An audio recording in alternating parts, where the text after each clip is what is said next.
നമസ്കാരം, വെട്ടം ന്യൂസ് ക്യാപ്സൂളിലേക്ക് സ്വാഗതം.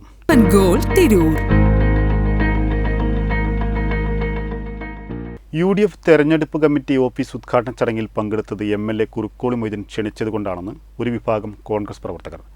UDF കൺവെൻഷനിൽ പങ്കെടുക്കാതെ വിട്ടുനിന്ന ഒരു വിഭാഗം പ്രവർത്തകരെയാണ് MLA നേരിട്ട് പരിപാടിയിലേക്ക് ക്ഷണിച്ചത്. അതേസമയം തർക്കം ഇനിയും അവസാനിച്ചിട്ടില്ലെന്നും പ്രവർത്തകർ പറഞ്ഞു. വർഷങ്ങളായി ഗ്രൂപ്പ് പോരുമുറുകുന്ന തിരൂർ മണ്ഡലം കോൺഗ്രസ് കമ്മിറ്റിക്കകത്ത് തിരഞ്ഞെടുപ്പ് ആസന്നമായിട്ടും തർക്കം പരിഹരിക്കാനാവാതെ നേതൃത്വം ആശയക്കുഴപ്പത്തിൽ. കഴിഞ്ഞ ദിവസം നടന്ന UDF തെരഞ്ഞെടുപ്പ് കൺവെൻഷനിലും DCC ജനറൽ സെക്രട്ടറിയുടെ നേതൃത്വത്തിലുള്ള പ്രവർത്തകർ പങ്കെടുത്തിരുന്നില്ല.